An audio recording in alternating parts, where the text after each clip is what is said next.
안녕하세요. 김은주 목사의 CSI 바이블입니다. 저는 MC넷과 가까운 교회에서 사역하고 있습니다. 벌써 13회를 맞이했습니다. 감사드리고요. 출애굽기 19장 1절부터 8절까지 보겠습니다. 이스라엘 자손이 이집트 땅에서 나온 뒤 셋째 달 초하룻날 바로 그날 그들은 시내 광야에 이르렀다. 그들은 르비딤을 떠나서 시내 광야에 이르러 광야에다 장막을 쳤다. 이스라엘이 그곳 산 아래에 장막을 친 다음에 모세가 산으로 올라가 하나님께로 가니 주님께서 산에서 그를 불러 말씀하셨다. 너는 야곱 가문에게 이렇게 말하여라. 이스라엘 자손에게 이렇게 일러 주어라. 너희는 내가 이집트 사람에게 한 일을 보았고 또 어미독수리가 그 날개로 새끼를 업어 나르듯이 내가 너희를 인도하여 나에게로 데려온 것도 보았다. 이제 너희가 정말로 나의 말을 듣고 내가 세워준 언약을 지키면 너희는 모든 민족 가운데서 나의 보물이 될 것이다. 온 세상이 다 나의 것이다. 그러므로 너희는 내가 선택한 백성이 되고 너희의 나라는 나를 섬기는 제사장 나라가 되고 너희는 거룩한 민족이 될 것이다. 너는 이 말을 이스라엘 자손에게 일러주어라. 모세가 돌아와서 백성의 장로들을 불러 모으고 주님께서 자기에게 하신 이 모든 말씀을 그들에게 선포하였다. 모든 백성이 다 함께 주님께서 말씀하신 모든 것을 우리가 실천하겠습니다 하고 응답하였다. 모세는 백성이 한 말을 주님께 그대로 말씀드렸다. 아멘. 배경을 한번 먼저 봐야 되겠죠? 일단 이집트 땅 출애굽을 한 지 셋째 달 초하루라고 하니까 이제 3달 지난 거죠. 지금 어디에 왔냐? 시내 광야입니다. 시내 광야 오기 직전에는 르비딤이라는 곳을 지나쳤죠. 그리고 이제 시내 광야에 와서 그곳 산 아래에다가 장막을 쳤다. 그리고 이제 모세가 산으로 올라갔다. 이렇게 얘기하거든요.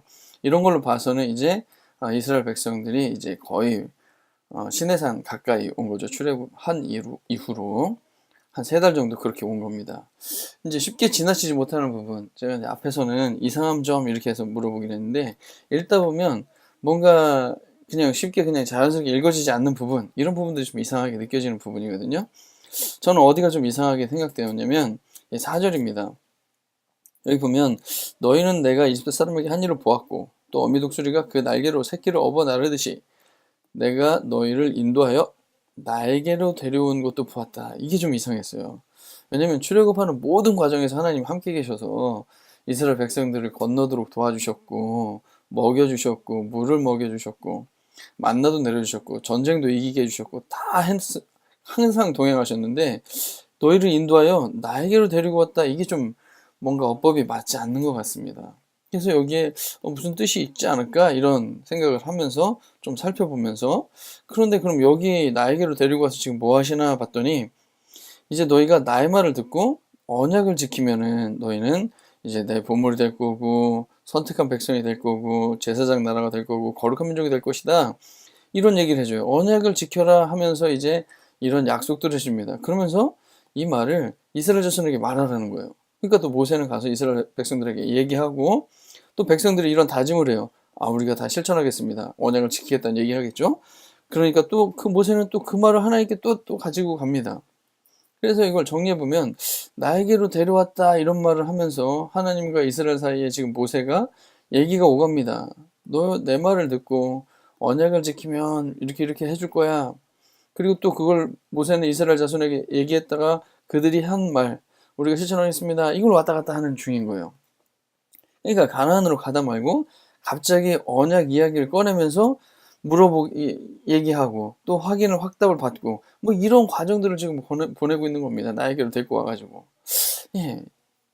그래서 이걸 좀 넓은 관점으로 보려고 출애굽기를 좀 더 보니까 여기 앞에 이렇게 말씀드렸습니다. 홍해 사건, 홍해에 대한 모세의 찬양, 만남의 추락이, 그 다음에 르비딤 반석에서 물이 나오죠. 그 다음에 18장 이제 모세의 장인 이드로가 권면을 해줘가지고 천부장, 백부장 이렇게 리더들을 세우게 되죠. 그리고 오늘 본문입니다. 이렇게 의견이 왔다 갔다 하는 거죠. 그리고 그 바로 이어서 뭐가 나오냐면 10계명이 나오기 시작해요. 20장에. 그리고 이어서 각종 지켜야 될 법이 나오고 24장에 가니까 언약을 맺는 장면이 나와요. 그리고 25장서부터 또 31장까지는 성막을 어떻게 지어야 되고 제사장들은 어떻게 되고 그 다음에 증거판이라는 거를 두 개를 만들어서 주는 이런 흐름이 있는 거예요.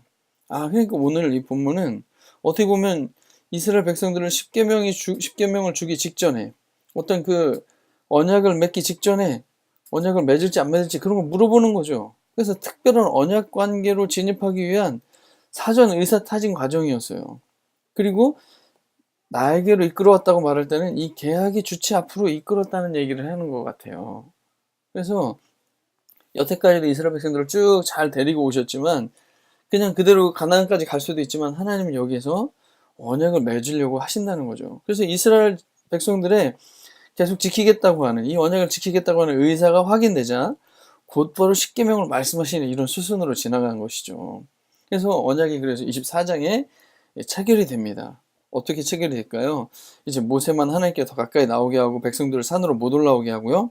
또 다시 내려와서 이 말씀을 전하고요. 지키겠다는 확답을 또 받고 또 말씀을 기록하고 숫송아지로 번제와 화목제를 드리고 피의 절반은 또 그릇에 남고 나머지는 또 뿌리고 제단에 뿌리고 백성들에게 그 기록한 걸 또 낭독을 해주고 백성들은 지키겠다고 또 말하고 백성들에게 피를 뿌리면서 주님께서 당신에게 세우신 언약의 피다 이렇게 말하고 이런 여러 절차들을 통해서 언약을 성사시키는 거죠.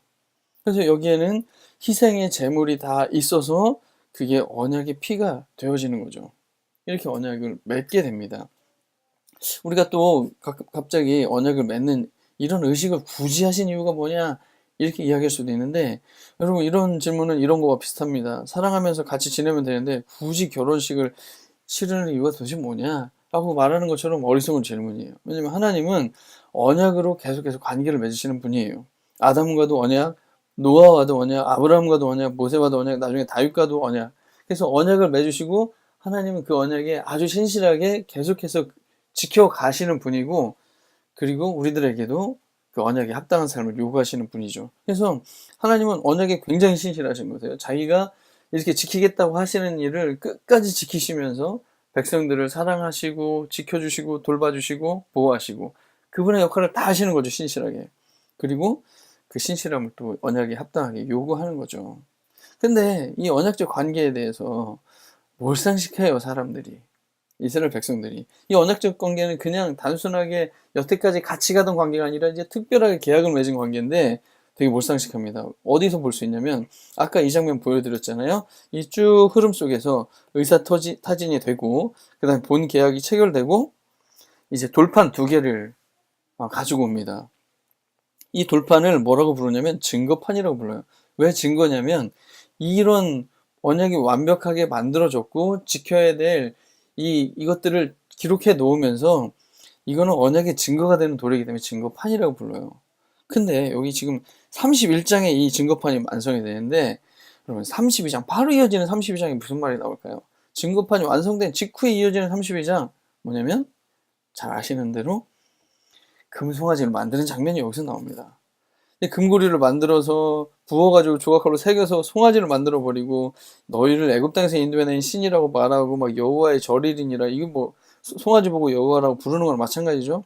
번제를 드리며 화목제를 드리고 막 먹고 마시면서 뛰놀고 이제 정말 문제가 있는 거죠. 지금 이거는 그냥 금송아지를 섬기는 어떤 우상 숭배에 빠졌다 이렇게 단순하게 이야기가 되게 어려운 게 지금 이 언약에 맺어지고 서로 지켜야 될 거를 이야기하고 그것을 증거판에 기록하고 뭔가 이렇게 되어진 와중에 벌인 행각이나 마찬가지거든요. 이게 뭐냐면 거의 혼인신고서, 지금으로 치면 혼인신고서 작성 중에 딴짓하는 거랑 마찬가지인 거예요.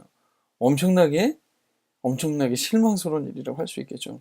그래서 언약이 훼손되면서 대실망입니다. 하나님이 어떻게 하냐면 그들에게 명령한 길을 이렇게 속히 떠나서 자기를 위해 송아지를 만들었다. 모세에게 말하는 거예요. 그들은 진멸하고 너를 큰 나라가 되게 하리라. 그러니까 모세가 이렇게 얘기합니다. 너를 그치시고 뜻을 돌이키십시오. 아브라함, 이삭, 이스라엘을 기억해 주십시오. 그리고 나서 하나님한테는 이렇게 계속 간구하고 백성들에게 나오니까 춤추는 거 보고 노하여서 손에서 그 돌판을 그 판들을 산 아래로 던져서 깨트려 버립니다. 그러면서 또 기도는 이렇게 해요. 사하여 주십시오. 그렇지 아니하시면 원컨대 주께서 기록하신 책에서 내 이름을 지워버려 주시옵소서. 이런 정도로 모세가 막 간구해요. 하나님이 얼마나 화가 났는지 야 니들은 그냥 가나안 땅 가라. 근데 난 진짜 너희들이랑 못 가겠다.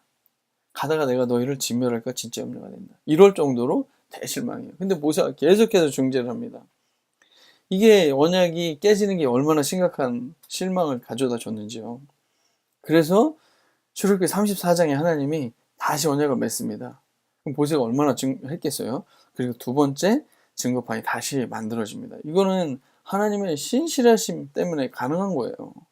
그리고 생명책에 이름을 지워달라고 할 정도로 그렇게 중재했던 모세 때문에 이 언약 관계가 회복이 될 수 있었습니다. 그래서 우리와 하나님과의 관계가, 우리가 예수님을 믿었다 이런 게, 그리고 또 하나님 사랑, 이웃 사랑 우리가 많이 이야기하는데 이 하나님 사랑이라는 게 생각보다 되게 무거운 거예요. 왜냐면 언약적 관점에서 생각해 봐야 되기 때문에 그런 겁니다. 그럼 언약으로 딱 맺어진 관계는 그냥 단순한 관계를 넘어섭니다.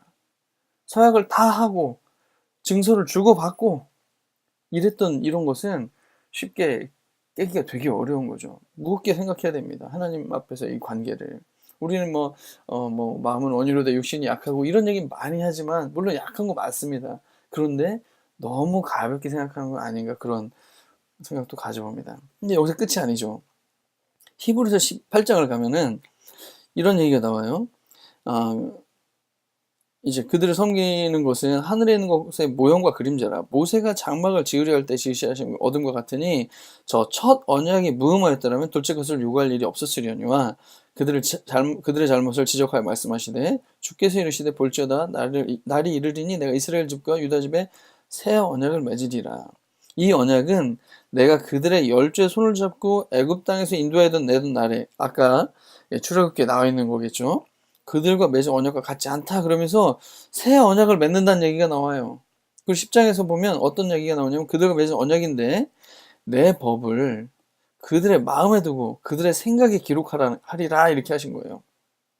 그러니까 이제는, 과거에는 돌판에다가 율법의 말씀을 기록해서 주었는데 이제는 그들의 마음에, 그리고 그들의 생각에 기록을 하는 거예요. 그리고 우리가 예수의 피를 힘입어 성소에 들어갈 담력을 얻었나니 이 예수의 피가 이제 언약의 피가 되는 거예요. 그래서 예수의 피는 새로운 언약의 피가 되는 거고, 마음과 생각에 기록된 것이 이게 증거판인 거예요. 그래서 하나님과 우리가 새로운 언약 관계로 들어갔다는 것을 지금 히브리서 10장, 8장 이렇게 진행되어 오면서 이야기를 하고 있는 중입니다. 특별히 히브리서는 이 예수님을 믿은 유대인들이 다시 유대교로 돌아가려고, 기독교인이 된 거죠. 예수님을 믿고 유대교에서. 근데 여러 가지 핍박이 있고 어려우니까 다시 유대교로 돌아가려고 하는 그런 고민 속에 마음이 왔다 갔다 하는 사람들이, 흔들리고 있는 사람들에게 이 히브리서가 쓰여진 건데, 너희들 그렇게 흔들릴 게 아니라 이게 굉장히 중요한 언약 관계가 맺어진 거야 라고 예수님 때문에 그거를 다시 한번 강조해 주는 말씀이거든요. 그래서 언약에 신실하신 하나님이 독생자 예수 그리스도의 희생의 피를 통해서 새로운 언약 관계로 초대하고 있다는 것을 분명히 말해주고 있는 것이죠. 그러면 그 언약 관계, 언약이 맺어진 관계 안에서는 어떻게 살아야 되냐? 이어지는 게 바로 히브리서 11장입니다. 이게 뭐예요? 히브리서 11장 믿음의 장이잖아요. 그러니까 믿음으로 아브라함은 어떻게 했고, 믿음으로 모세는 어떻게 했고, 믿음으로 누구는 어떻게 했고, 이게 다 믿음의 그냥 별개의 이야기가 아니라 이 언약 관계를 맺어오는 이야기 속에서의 믿음의 이야기예요. 그러니까 뭘 믿은 거예요? 이 언약을 맺으신 하나님의 신실하심을 믿으니까 갈 바를 알지 못하고도 나갈 수도 있는 거고요. 그 다음에 이거 이해되지 않는 상황이지만 거기에 순종할 수 있는, 믿음으로 순종할 수 있는 그런 믿음의 그 결과들, 그 믿음의 스토리들이 여기에 나와 있는 것이죠. 그래서 히브리서 11장은요, 언약적 관계 속에서 형성된 그 하나님의 신실하심을 믿는 사람들의 행동의 결과라고 말할 수가 있겠습니다. 히브리서 12장도 어떻게 이어지냐면, 여기 보면 너희는 만질 수 있고 불이 붙는 산과 침침함과 흑암과 폭풍과 나팔소리와 말하는 소리가 있는 곳에 이른 것이 아니라, 여기 지금 어떤 분위기가 느껴집니까? 신의 산 분위기가 나옵니다.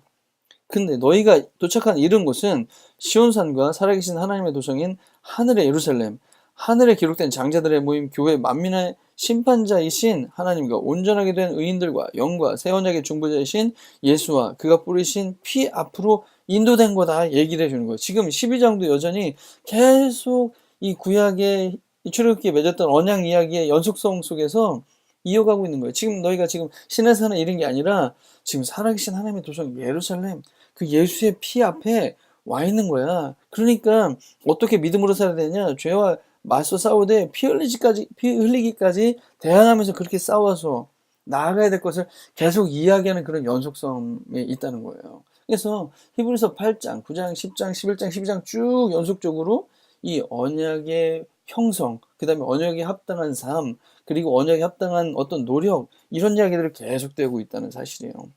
그리고 28절에 12장 이렇게 나옵니다. 그러므로 우리가 흔들리지 않는 나라를 받았으니, 지금 이스라엘 이 히브리서의 수신자들은 흔들리고 있는 상황이거든요. 다시 유대교로 돌아갈까? 근데 은혜를 받자. 이로 말미암아 경건함과 두려움으로 하나님을 기쁘시게 섬길지니 우리 하나님은 소멸하는 분이십니다. 이렇게 하면서 은혜를 받아서 하나님을 기쁘시게 섬기게 될 거를 계속해서 이야기하고 있는 중이에요. 예. 그래서 전체적으로 정리를 보면 하나님이 19장 오늘 본문을 통해서 이스라엘 백성들에게 이렇게 언약 지킬래? 지키겠습니다. 이 의사타진을 하고 예수의 피로 계약서에 완전 도장 찍은 거고, 그 다음에 이제는 마음과 생각에 증거판을 다 새겨 넣어서 이제 완성이 된 거예요. 그래서 뭐만 남았습니까? 언약에 신실하신 하나님에 대한 믿음, 히브리서 11장의 사람들처럼, 그리고 우리 마음속에 은혜를 받은 기쁨, 그리고 마음에, 그리고 생각에 새겨주신 성령의 소리, 양심의 소리, 그것을 따라서 언약에 합당하게 행하라고 성경이 이야기하고 있는 거랑 마찬가지입니다. 그래야 우리가 하나님이 약속하신 거룩한 백성, 제사장 나라로 쓰임을 받을 수가 있겠죠. 예. 그래서 말씀 마무리하면서 이런 나눔 해보면 좋을 것 같습니다. 예, 들으면서 깨닫게 된 점, 그리고 하나님과의 언약 관계가 우리 신앙생활에 주는 무게감 어느 정도인가, 언약에 신실하신 하나님에 대한 믿음이 흔들리는 순간들은 우리는 때때로 언젠가, 기도도 이런 거, 언약의 백성으로 선택해 주신 거 감사하고, 항상 언약에 신실했다는 하나님께 감사하고, 언약을 지키시는 하나님에 대한 신뢰가 흔들리지 않도록, 그리고 책임감 있는 성도로 살도록 언약에 맞게, 그리고 제사장 나라 거룩한 민족으로 이웃들을 하나님께 초대하는 역할을 감당할 수 있는 이런 부분들 같이 기도하면 어떨까 싶습니다. 예, 성경 너무 숨가쁘게 하죠? 즐겁게 읽을 수 있었으면 좋겠습니다. 예, 댓글 환영하고요. 좋아요, 구독하기 많이 부탁드립니다. 예, 오늘 여기서 마치겠습니다. 감사합니다.